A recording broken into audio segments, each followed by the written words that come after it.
नमस्कार, मी विनोद तळेकर. NDTV मराठीच्या महापालिकांचं महायुद्ध या विशेष कार्यक्रमात आपलं स्वागत आहे. आज आपण आलो आहोत नाशिकमध्ये गोदाकाठच्या रामकुंड परिसरात सध्या आपण आहोत आणि सध्या नाशिकमध्ये कुंभ पर्वाची लगबग सुरू आहे. त्यानिमित्तानं शहरामध्ये अनेक विकास कामं होत आहेत. तपोवनाचा मुद्दा सुद्धा गाजतोय. महापालिका प्रचारांच्या मध्ये सुद्धा हा सगळ्यात महत्त्वाचा मुद्दा आहे. रामकुंड असेल, त्र्यंबकेश्वर असेल, गोदाकाठ असेल, ही झाली नाशिकची धार्मिक ओळख.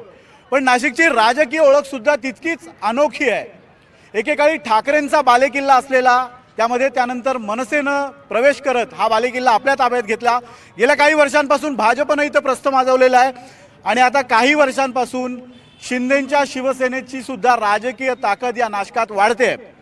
राजकीय साठमारीमध्ये नाशिककरांचे प्रश्न मागे पडतायत का, अशा स्वरूपाची चर्चा, आणि तीच चर्चा करण्यासाठी आपण आज इथे जमलेलो आहोत. माझ्यासोबत या चर्चेमध्ये सहभागी होत आहेत भाजपचे अजित चव्हाण. चव्हाणजी, आपलं स्वागत आहे. काँग्रेसचे आकाश छाजेड शहराध्यक्ष आहेत. छाजेडजी, आपलं स्वागत आहे. शिवसेनेचे सचिन भोसले आपल्यासोबत आहेत. भोसलेजी, आपलं स्वागत आहे. मनसेचे प्रसाद सानप आपल्यासोबत या चर्चेमध्ये आहेत. सानपजी, आपलंही स्वागत आहे. राष्ट्रवादी काँग्रेसचे आमदार हिरामण खोसकर येणार आहेत, अजून आलेले नाही आहेत, पण त्यांचंही स्वागत करतो. आपचे योगेश कापसे, राजू देसले डाव्या संघटनांचे प्रतिनिधी आहेत आणि शिवसेना ठाकरे गटाचे दिलीप मोरे आपल्यासोबत आहेत. मी सुरुवात करतोय अजितजी तुमच्यापासून. भाजपला खूप प्रश्न इथे विचारले जात आहेत. भाजप टार्गेटवर आहे का नाशिकमध्ये? भाजप टार्गेटवरती कायम असतं आणि ते असलंही पाहिजे, कारण जो काम करतो त्यालाच प्रश्न विचारले जातात. आणि भाजप टार्गेटवरती या आहे की इथला कुंभमेळा आम्हाला नीट करायचा आहे, इथले इन्फ्रास्ट्रक्चरची व्यवस्था करायची आहे, समृद्धीशी नाशिक जोडायचं आहे, आम्हाला इथे ड्रायपोर्ट मोठ्या प्रमाणावरती करायचं आहे, आम्हाला कुंभमेळ्याशी संबंधित 55,000 कोटी रुपयांची कामं इथे करायची, म्हणून आम्ही इथे टार्गेटवरती आहोत. आमच्या टार्गेटवरती नाशिककर आहेत, नाशिककरांच्या टार्गेटवरती आम्ही आहोत, कारण आम्हाला कुंभमेळ्याचं उद्दिष्ट आणि श्रेय गाठायचं आहे 2000%. विनोदजी, आज NDTVच्या या कार्यक्रमाच्या माध्यमातून आई गोदावरीला साक्षी ठेवून मी या ठिकाणी सांगतो की नाशिकचा चेहरा मोहरा बदलण्याची क्षमता भारतीय जनता पक्षामध्ये देवेंद्र फडणवीस या माझ्या जिगरबाज नेत्यामध्ये, ज्यांनी 55,000 कोटींचा समृद्धी करून दाखवला, अटल सेतू करून दाखवला, सागरी सेतू करून दाखवला, महाराष्ट्राला उद्योगाच्या क्षेत्रामध्ये क्रमांक 1ला नेऊन दाखवलं, पायाभूत सुविधांमध्ये क्रमांक 1ला नेऊन दाखवलं, महाराष्ट्र GDPमध्ये सगळ्यात आघाडीवरती आहे, महाराष्ट्राचं GST कलेक्शन देशामध्ये नंबर 1 आहे. हे सगळं करण्याची क्षमता माझे नेते आदरणीय देवेंद्रजी फडणवीस यांच्यामध्ये, त्यामुळं आम्ही टार्गेटवरती असणारच आहोत. अजित चव्हाणांचे दावे पटतायत का? या ठिकाणी भाजपच्या प्रवक्त्यांनी सांगितलं 10 कामांची यादी वाचली, त्यातलं एकही काम नाशिकचं नव्हतं.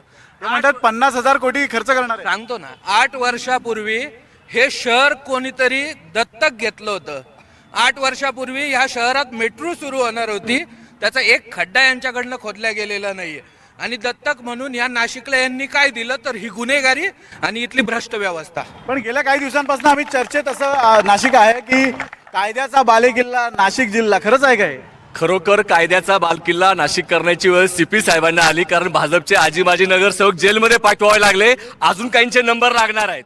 याचा अर्थ भारतीय जनता पक्ष पूर्वीचा आणि आताचा खूप फरक पडलेला आहे. आता सुद्धा जे उभे आहेत उमेदवार, याच्यातले 99% उमेदवार यांच्यावरती गुन्हे दाखल आहेत आणि त्याचप्रमाणे येणाऱ्या काळात त्यांचा सुद्धा बालकिल्ला करायची वेळ नाशिकच्या CPंना येणार आहे. अशा प्रकारच्या भ्रष्ट लोकांचा प्रवेश भारतीय जनता पक्षाने करून नाशिक गुन्हेगारी मुक्त करण्याच्या ऐवजी गुन्हेगारांच्या हातात भारतीय जनता पक्ष मनपा ताब्यात द्यायला निघाली. छाजेडजी, तुम्ही आता अजितरावांना विचारलं की नाशिकच्या जनतेचं टार्गेट भाजप आहे का? 100% त्यांच्या चुकीच्या कामांमुळे नाशिककरांचं टार्गेट भारतीय जनता पक्ष आहे. पण भारतीय जनता पक्षाचं टार्गेट काय आहे तर गुजरातचे कॉन्ट्रॅक्टर आणि जळगावचे कॉन्ट्रॅक्टर. अजितरावांच्या श्रद्धेला मी नमन करतो की गंगा गोदावरीला तुम्ही नमन केलं आता, पण त्याच गंगा गोदावरीची हालत तुम्ही बघितलं पाहिजे. चारही बाजूला डोळे उघडून अजितराव बघा की या गंगा गोदावरीचे काय हाल केले.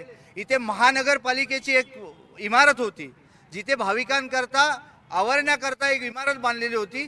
ती बांधत असताना प्राचीन 3 मंदिरं यांनी तोडली आणि त्याचं एक्सप्लेनेशन देण्याकरता यांच्या कुंभमेळा मंत्र्याला इथे येऊन द्यावं लागलं. इथल्या सगळ्या हेरिटेज प्रॉपर्टी आपण बघून घ्या, याच्यावर बोर्ड लागलेले, हे सगळे बोर्ड गुजरातच्या कॉन्ट्रॅक्टरांचे. यांचं टार्गेट मुळात कॉन्ट्रॅक्टर आहे. यांना तपोवनाचं रास करायचा आहे, यांना निसर्गाचा रास करायचा आहे, यांना नाशिक शहराचा रास करायचा आहे. कुठेतरी ड्रायपोर्ट करू, कुठेतरी मेट्रो करू, हे 15 वर्ष झालेले. खरं तर नाशिक हे मुख्यमंत्र्यांनी दत्तक घेतलेलं नाही. नाशिक हे देवेंद्र फडणवीस यांनी गिरीश महाजनांना दत्तक घेतले आणि ते आता हे खात आहेत.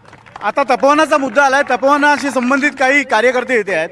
तपोवना संदर्भात खूप चर्चा गेल्या काही दिवसांपासून टी व्हीमध्ये होते, माध्यमांमध्ये होते. जे दावे सत्ताधारी करतायत त्यात खरंच तथ्य वाटतंय? सर हे दावे खरे असते तर आम्हाला आंदोलन करायची वेळ नसते आली. आम्हाला नाशिककर पर्यावरणप्रेमी यांना रस्त्यावर उतरायची वेळ नसते आली. त्या ठिकाणी आम्हाला आज जवळजवळ 50 दिवस झाले, त्या ठिकाणी 51 दिवस आजचा आहे.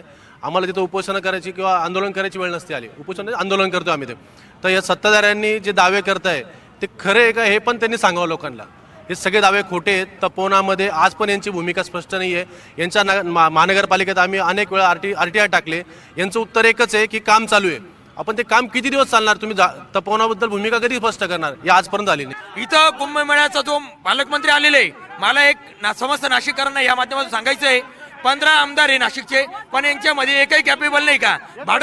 भाडोत्री जळगावचं पार्सल आलेलं आमच्याकडे पालकमंत्री म्हणून. तर यांनी कुंभमेळा मंत्री हे कधी कोणत्या संविधानिक पद नाहीये, तर हे कोणतं पद आणलंय नवीन कुंभमेळा मंत्री? यांनी असं सांगितलंय की आम्ही 18,000 झाडं आम्ही लावणार आहे. यांची झाडं जाऊन बघा, ती जळालेली आहेत. आणि त्यांचं असं म्हणणं म्हणजे ते सुद्धा त्यांनी पण ते गिरीश महाजन स्वतः तिकडे आंध्र प्रदेशात जाऊन झाडं घेऊन आलेत. आता मग आमच्याकडे काही झाडं येत नाही का महाराष्ट्रामध्ये? महाराष्ट्रामध्ये रोजगार नाही, महाराष्ट्रामध्ये झाडं नाही. महाराष्ट्र बर्बाद करायचा आणि नाशिक त्याच्यात पहिला नंबर. नाशिक तुम्हाला मुद्दा पडलेला दिसतोय. नाही नाही काय म्हणता? हा तपोवनाचा जो मुद्दा आहे सध्या हा मुद्दा गाजतोय. नाशिकमध्ये किती विचित्रपणा चालू आहे हा संपूर्ण नाशिक डोळे उघडपणे बघतोय. ज्या प्रभू श्रीरामाच्या पदस्पर्शाने पावन झालेली ही नाशिक भूमी आहे, ते तपोवन आहे ना, ते साधुग्राम करता असलं तरी झाडं तोडणं हे कितपत योग्य आहे यांना विचार. अजितजी, तुमच्याकडे सारखे प्रश्न तुमच्याकडे, त्यामुळे तुमच्याकडे यावं लागतंय. आम्ही काम करतोय म्हणून आमच्याकडे. एक तुम्हाला मी सांगतो, हे शेजारी राजीव देसलेत, मी व्यक्तिगत पातळीवरती त्यांचा आदर करतो. मी उजव्या विचारसरणीचा आहे, ते डाव्या विचारसरणीचे. पण गेली अनेक वर्ष नाशिकमधले डावे, तुकडे गँग, अति डावे, नक्षलवादी, डाव्या विचाराचे, या सगळ्यांना काही कामधंदेच नव्हते. हे जे आता आलेत लोक, यांनी हे झाडांच्या आडून म्हणजे झाडाखाली बसून तुमचं म्हणणं आहे की सत्ताधाऱ्यांच्या भूमिकेमुळे सगळे ऍक्टिव्ह झालेत. सत्ताधाऱ्यांची भूमिका नाही, मला फक्त एवढंच सांगायचं आहे की झाडांचा जो मुद्दा आहे त्या झाडांच्या मुद्द्यावरती प्रशासन इतकं सकारात्मक असताना सुद्धा ही सगळी मंडळी, म्हणजे एखादा जर आंदोलन जीवित असेल तर त्याला कुणी काही करू शकत नाही. मला सांगा ना, तुम्ही NDTVच्या व्यासपीठावरनं आश्वासन देताय का की तपोवनातलं एकही झाड तोडलं जाणार नाही? तपोवनातलं एकही झाड तुटणार नाही, मात्र यांना आंदोलनच करायचंय. तळेकरजी अजित चव्हाण साहेबांनी सांगितलं मोठ्या दिमाखामध्ये की झाडं तुटणार नाही. ऑलरेडी झाडं तुटलेले आणि नाशिक हे आंदोलन डावं उजवं काही नाही, तुकडे गँग वगैरे अजिबात नाही. कारण हे तुकडे गँग म्हणून हिंदू मुसलमान करून यांनी ह्या देशाचं वाटुळं केलंय. हे स्वराज्य जे आहे ना, हे स्वराज्य छत्रपती. अजितजी तुम्ही म्हणता एकही झाड तोडणार नाही. 1800 झाडं तुटली की STP प्लांट साठी? असं आहे, एक लक्षात घ्या, झाडं तुटली त्याच्या 10,000 पट आम्ही नवीन झाडं करू. मुद्दा असा आहे बघा, झिरपत कसं येतं बघा. बाळासाहेब ठाकरेंच्या चिरंजीवाच्या नावानं जनगळ्यामध्ये गमछा घातलाय. तो काय म्हणतो, आम्ही हिंदू मुसलमान करू, आम्ही हिंदू मुसलमान करू. राजकीय सुनता झाली आहे, राजकीय सुनता उबाटाची. तुम्ही बराच वेळ शांत आहात. नाही, काय झालंय, एकनाथजी शिंदे साहेबांचं विकासाचं राजकारण हे पर्यावरणाला जरूरच नेहमी आहे आणि ते राहणार. हे आम्ही दाखवूनही दिलंय की पर्यावरण पूरक विकास झाला पाहिजे. त्यामुळे आम्ही यांच्या आंदोलनाबरोबर. ताई आक्रमक आहे. ताई तुम्ही पर्सनल जायचं नाही, साहेबांचं नाव घ्यायचं नाही. अजून तुम्ही नाशिकला पालकमंत्री देऊ शकले नाही. हेच का तुमचं हिंदुत्व? आणि झाडं कापताय म्हणजे झाडं लावताय, वाळलेले झाडं आणून तिथे लावलेत तुम्ही. अहो फसवताय सगळ्यांना. पण 1800 झाडं कापली खरं आहे का?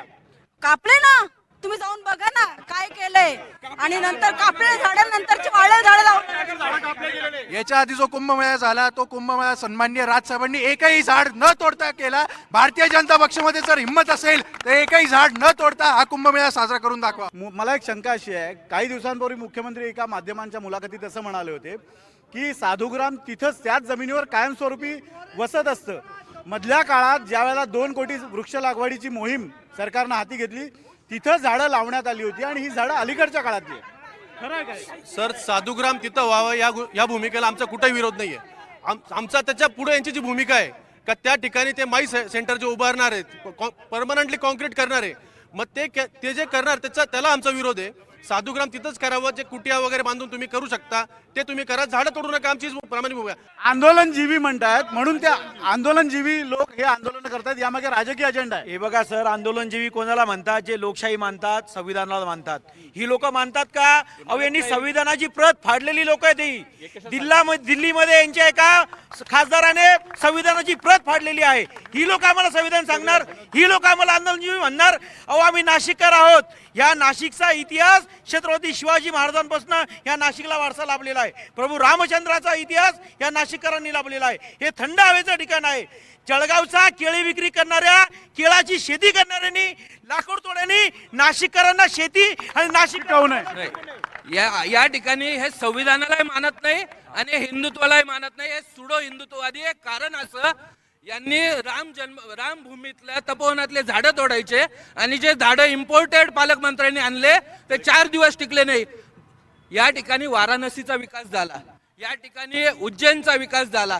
नाशिककरांनी काय पाप केलं होतं का नाशिकचा आजपर्यंत यांना विकास करता आला नाही? पण असं म्हटलं जातं उज्जैनची तयारी आता सुरू झालेली आहे. त्यांचा तर आपल्या नंतर कुंभ आहे. पण इथे आपल्याला विरोधामुळे तयारी सुरू करता येत नाही असं सत्ताधाऱ्यांचं म्हणणं आहे. आता वर्षभर आधी तयारी करून हे काय करू शकणार आहे? प्रश्न असा आहे, वाराणसीचा, अयोध्येचा, उज्जैनचा कुंभमेळा नसताना तिथं आधी विकास झाला. इथं कुंभमेळा आता तोंडावर आलं. यांचं एकही काम सुरू नाही. हे फक्त पैसे खायचं काम. मी येतो तुमच्याकडे. प्रभू रामचंद्रांच्या पावन स्पर्शाने पावन झालेली तपोवनभूमी आहे. श्रीरामाच्या नाव घेऊन राजकारण करणाऱ्यांनी तपोवनाचा रास केल्यानंतर रावणाचा मुखवटा समोर आलेला आहे. माझं या आंदोलनकर्त्यांना विनंती आहे की अजितरावांनी सांगितले की त्यांचे माणसं तुमच्यात घुसलेले, तुम्ही सावध राहा. आंदोलन बिघडवण्याचं कधीही कट कारस्थान होऊ शकतं. आरोप आहे. हा, तुम्हाला काहीतरी मुद्दा मांडा. मी सगळ्यात महत्वाचं यांना विचारा, हे प्रभू श्री रामाच्या नावाने आतापर्यंत कोणाला विचारायचं? अजित दादांना विचारा. आजपर्यंत तुम्ही श्रीरामाच्या नावावरती मतं मागितली. जे झाडं तोडताय ते श्रीरामाच्या नावाने तोडताय का ते विचारा. तुम्हाला बोला. प्रभू श्रीरामाच्या ब्रह्माजीच्या कितव्या वंशावळामध्ये रामाचा जन्म झाला हा प्रश्न त्यांना विचारा. रामाचं नाव फक्त राजकीय कारणासाठी घेतलं जातं. रामाबद्दल तुम्हाला काही माहिती नाही असं त्यांचा आरोप आहे. कोणाला? विनोदजी आता विकासावर त्यांना नाही काय ठीक आहे. त्यांना जर रामाबद्दल अधिक माहिती असेल, काय केलं त्यांनी रामासाठी, त्यांच्या पक्षाने रामासाठी काय केलं आपण त्यांना विचारा. काय केलं? कोणी राम मंदिर बांधलं? शिवसैनिकांनी राम मंदिर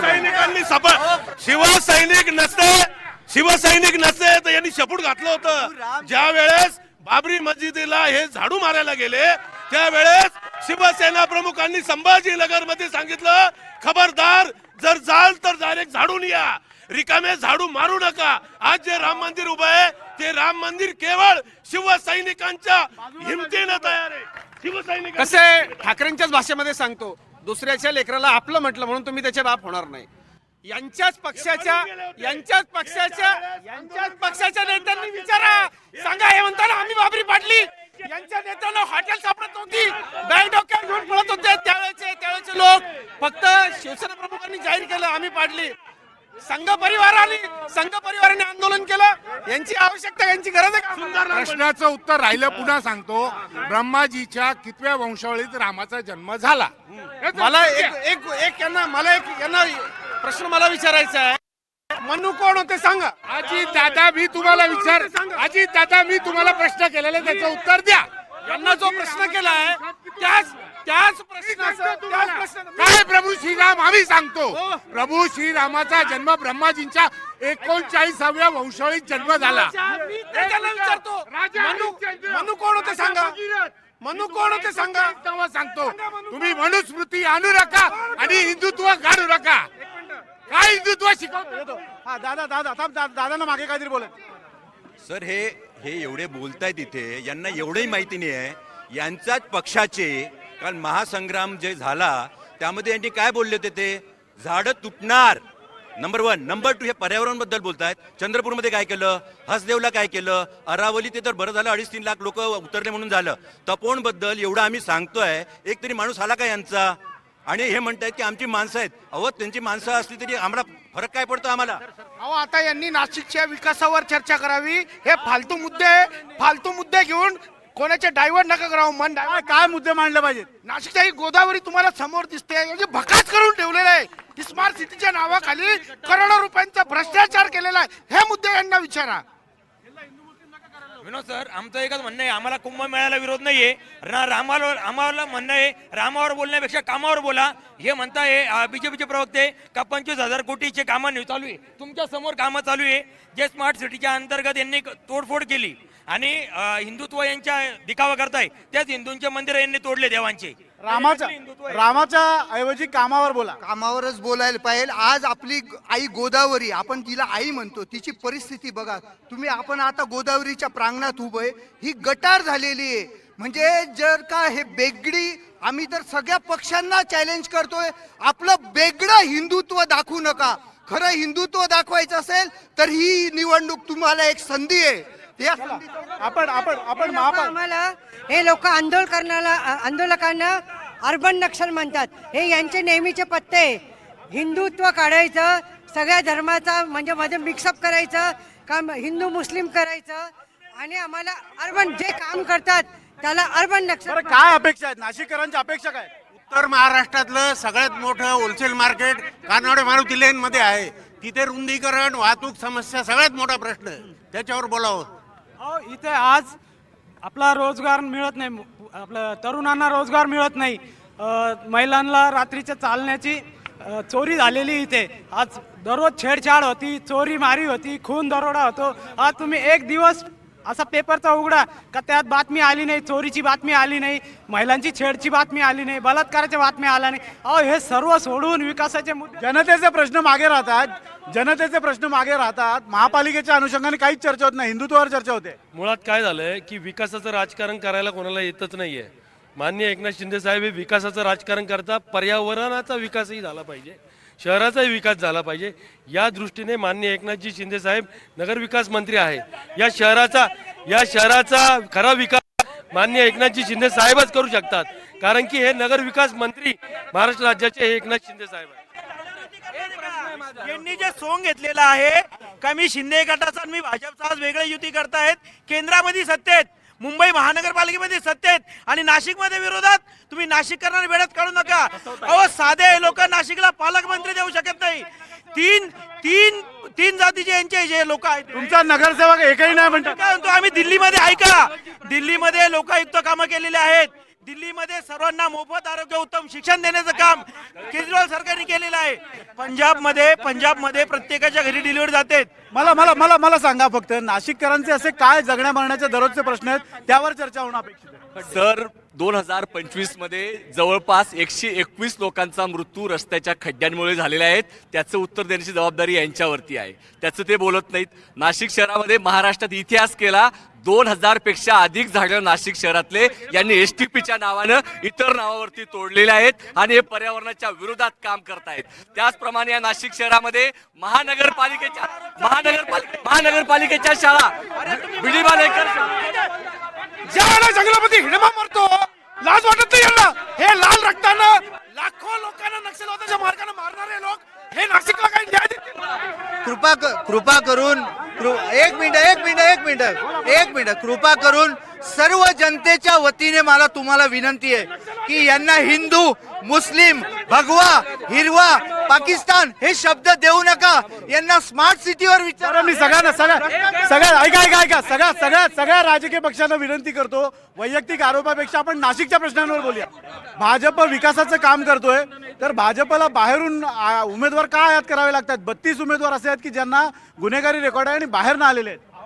विनोदजी, आपण एक लक्षात घ्या, सर्वाधिक प्रश्न इथं भारतीय जनता पार्टीला विचारले जातात, कारण सगळ्यांना माहिती आहे की महायुतीच इथं काम करेल, आम्हीच काम करून आम्हीच इथला कुंभमेळा अतिशय चांगल्या पद्धतीने करू. यांच्या काय क्षमता आहेत, यांच्यापैकी एकाही पक्षाला, म्हणजे दोघं तर बाद आहेत, ठीक आहे. एक काळूबाळूचा तमाशा आपण टीव्हीवरती बघितला आता की त्यांनी काय काय अजेंडा आहे. आम्ही ठाकरे, आमचा ब्रँड, अरे विचारतो कोण तुम्हाला? विकासाच्या मुद्द्यावरती बोलणारा एकच नेता आहे देवेंद्र फडणवीस. नवीन नवीन व्हॉइस आपण घेऊया. हा, मला चव्हाण सरांना एक प्रश्न विचारायचा आहे की रिपोर्टर असताना जे जनतेचे प्रश्न मांडत होते ते आज बीजेपी मध्ये जाऊन त्यांना बीजेपीच्या चुकाच दिसत नाही आणि नाशिकचा विकासच दिसत नाही त्यांना. राजकीय भूमिकेत आहेत ते. इकडे मगाचपासून बराच वेळ त्यांना बोलायचं होतं, 2 वेळा मी त्यांना संधी दिली नव्हती. काय तुमचा मुद्दा होता? सर थोडा वेळ द्या. ही चर्चा जी होती राष्ट्रीय आणि वेगळ्याच मुद्द्यांवर होते, पण लोकल लेवलवर जो विकास पाहिजे त्या अनुषंगाने मी विचारतो की यांचे जे कॅन्डिडेट्स जे आहेत, जे होतकरू उमेदवार आहे, यांनी कधी डेव्हलपमेंट प्लॅन पाहू पण शकत नाही अशी यांची लायकी आहे. तुम्ही डेव्हलपमेंट प्लॅनचा विचार केला, आताच एक आयुक्तांचं स्टेटमेंट आलं होतं की हे नोव्हेंबर महिन्यामध्ये झाडे लावायला चालले होते, त्यावेळेस ते बोलले की आमच्याकडे जागाच नाही, जागा नाहीये, तर झाडे काही आम्ही लोकांच्या घरात लावायचे का? तपोनचा मुद्दा वेगळा आहे, तो सबज्युडिस आहे. नाशिकचे काय मुद्दे आहेत की जे तुम्हाला सोडवायचे वाटतात? सर यांनी नद्या गायब केल्या, कालवे गायब केले, नोटिफाईड नदी होती कपिला ती गायब केली आहे, आणि सिव्हरचा प्लॅन जे आहे ते पण अजून बाकी आहे. 300 कोटीचा डांबर घोटाळा जो आहे मागच्या 4-5 वर्षात जो झालेला आहे त्याची सखोल चौकशी करावी आणि त्याच्या सगळे भाजपचेच होते सर्व. एक एक एक एक एक एक एक एक हा. सर आपण तपोन एवढं म्हणतोय, पण सगळ्या लोकांना इथे माहित आहे का डीपी प्लॅनवरनं तपोन हे नाव काढलेले तर ग्रीन पार्क म्हणतायत. त्याच्याबद्दल कोण करणार आहे ते तपोन? विचारूया त्यांना. की जो उमेदवार आहे तो कोणत्याही पक्षाचा असो, तपोवनसाठी त्यांनी एक 100 रुपयाचं ॲफिडेव्हिट करून द्यायचंय. तर आता संमतीपत्र दे की मी तपोवनाच्या संरक्षणासाठी माझं समर्थन आहे आणि त्याची काही चळवळ उभी राहते का? त्याच्यापैकी 122 उमेदवारांपैकी आता 48 लोकांनी, आणि एक गुलजार कोकणी एक मॉमेडियन माणूस आहे जे हिंदू मुसलमान, त्यांनी तिथं तोच मुद्दा आहे जो हा मुद्दा मांडतायत की ऍफिडेव्हिट वर लिहून द्यायचे. संपूर्ण नाशिककरांना सांगतोय की शिवसेना उद्धव बाळासाहेब ठाकरे आणि सन्माननीय राजसाहेब ठाकरे यांच्यातर्फे आम्ही तपोवनातलं एकही झाड तोडणार नाही याचं ऍफिडेव्हिट द्यायला तयार आहे आम्ही. हे बीजेपी, हे भारतीय जनता पार्टी आणि हे शिंदे गट हे द्यायला तयार आहे का? यांना विचारा. शिंदे गट आणि बराच वेळ शिंदे गट गप्प आहे. शिंदे साहेबांनी मागेच या गोष्टीवरती खुलासा केला आहे की आमचा पक्ष पर्यावरण प्रेमींसोबत आहे. हा जो विकास करायचा, तुम्ही भाजपसोबत नाही आहात. नाही, पर्यावरण प्रेमींसोबत आम्ही आजही आहे आणि पुढे पण राहू. सत्ताधारी एक व्हॉइस असा आहे की ते असं म्हणतात की आम्ही पर्यावरण प्रेमींसोबत आहोत. भारतीय जनता पार्टी सुद्धा पर्यावरण प्रेमींसोबतच आहे. पण 1800 झाडं आता तोडली गेली आहेत अजितजी. विनोदजी, मी आपल्याला अतिशय जबाबदारीनं सांगतो की जे झाड, एक झाड तिथनं हलवलंय त्याच्या बदलात 100 झाडं, मोठी झाडं, अतिशय चांगली झाडं तिथं लावलेली. मला फक्त एवढंच तुम्हाला सांगायचं आहे, हे जे लोक आहेत ना, हे अरे गुलाम गुलाम गुलाम सुनता झाली राजकीय सुनता यांची. विचारा ना, रशीद मामू पासून सगळ्यांना उमेदवारी देणारे हे इथं मोठे मोठे तोंड काढून फिरतायत. मला एक शब्द फक्त या सगळ्यांना विचारायचं आहे, नाशिक महानगरपालिकेच्या कुंभमेळ्यासाठी यांचा अजेंडा काय? रोजगार नाही म्हणून ज्यांनी आत्महत्या केली त्याचं उत्तर द्या, त्याचा बाप कुठं भेटाल हे सांगा. ज्याला रोजगार नाही त्यांनी आत्महत्या. ही सगळी लोक 25,000 कोटीचा जो निधी येणार आहे ही त्याच्यासाठी यांचा टार्गेट आहे, बाकी काही टार्गेट नाही यांचा टार्गेट फक्त 25,000 कोटीचा आहे. मराठी शाळा बंद पडल्या आहेत, आरोग्य परिस्थिती विस्कटली, कोलमडली. जनतेचे प्रश्न महत्वाचे आहेत, जनतेचे प्रश्न महत्वाचे. हे जे म्हणताय, एक मिनिट, हे जे साहेब हे म्हणताय की आम्ही विदेशी झाडं तपोवनातले तोडू, आम्हाला असा प्रश्न आहे, 200 वर्ष जुनं वडाचं झाड जेव्हा तोडलं जातं तेव्हा हे लोक कुठे असतात? 200 वर्षाचे यांनी वडाचे झाडं कधी लावले नाही. रेंट्री, गुलमोहर, अकेशिया सारखे झाडं लावले आणि वडाचे झाडं रस्त्यावरचे सर्रास झाडं तोडले जातात. तेव्हा यांची ही भूमिका. आपण थोडस तपोवनाच्या मुद्द्यावर थोडस पुढे जाऊ. तपोवनाच्या अजितजी, तुम्ही जी आता भूमिका मांडली की आम्ही एक पण झाड तोडणार नाहीये, तुम्ही आता बोलले की मी एक पण झाड तोडू देणार नाहीये, तर मला सांगा तुमची भूमिका, हीच भूमिका तुमच्या कुंभमेळा मंत्र्यांची राहणार आहे का? कुंभमेळा मंत्र्यांची भूमिका याच्यापेक्षाही चांगली आहे. नाही, यांच्या एक मिनिट यांचे कुंभमेळा मंत्री म्हणताय शांतपणे चर्चा करू. एक मिनिट चर्चा केली यांचे मंत्री म्हणताय, यांचे प्रवक्ते म्हणताय आम्ही तिथं विदेशी झाड तोडू आणि विदेशी झाड तोडू आणि झाड आपण तपोवनाच्या मुद्द्यावर थोडंसं पुढे जाऊ. बोला, पटकन बोला. सगळ्या नाशिककरांना एक विनंती, हा नाशिकचा कुंभमेळा म्हणजे हा नाशिककरांनी फक्त एक भांडवल म्हणून चालवलंय. त्या नाशिकच्या लोकांना कुंभमेळ्याशी काही घेणं नाही, हा फक्त भांडवल म्हणून चालवलंय. जर नाशिकच्या तुम्हाला एवढी तर झाड निसर्गाचं एवढं प्रेम होतं तर पाथर्डी फाट्यावर कत्तल खाण्याला झाडांची तोडणी झाली तेव्हा कुठं गेले ते पर्यावरण प्रेमी? जेव्हा भानसी पवार जेव्हा महापौर रंजना भानसी जेव्हा महापौर होत्या तेव्हा नाशिक RTO ऑफिस गचपन जेव्हा त्याच्या वडाचे झाडं तोडले तेव्हा कुठं गेले ते पर्यावरण प्रेमी? पाथर्डी फाट्याला कत्तल खाण्याला जागा दिली, हजारोनी झाडं तोडले गेले तेव्हा कुठं गेले ते पर्यावरण प्रेमी?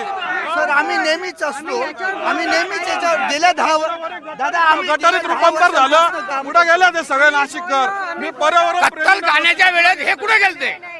कत्तल खाण्याच्या वेळेस झाडं तोडले कत्तल खाण्यासाठी, यांना चालते. आणि 4 साधू संत राहतील, झाडं तोडलं काय फरक पडतोय? मला फक्त मला एकच सांगा. ऐका नाशिककरांचे असे कोणते प्रश्न आहेत? नाशिककरांच्या प्रश्नाशी कोणालाच काही घेणं नाही. फक्त कुंभमेळ्याचं भांडवल चाललेलं आहे. कुंभमेळा फक्त हा ट्रॅक आहे, कुंभमेळ्याचा एक ट्रॅप धरून सगळेजण चालले, प्रत्येकाला पोळी भाजायचं काम चाललंय. तर हे नाशिकचं वातावरण आहे, राजकीय वातावरण पेटलंय तपोवनाच्या भोवती. पण याच मुद्द्यावरून महापालिकेचा रणसंग्राम नाशिकमध्ये रंगलेला आहे. प्रत्येक पक्षाने हा मुद्दा आपल्या अजेंड्यावर घेतलाय. पण या सगळ्या राजकीय साठमारीत नाशिककरांचे काही प्रश्न मागे पडतायत का, हा विचार या राजकीय पक्षांना करावा लागणार आहे. आणि जे राजकीय पक्ष मुद्दे मांडतात त्या मुद्द्याच्या अनुषंगानं 15 तारखेला नाशिककर कुणाच्या पारड्यात आपलं मत टाकतोय ते पाहणं महत्त्वाचं असेल. बघत राहा NDTV मराठी.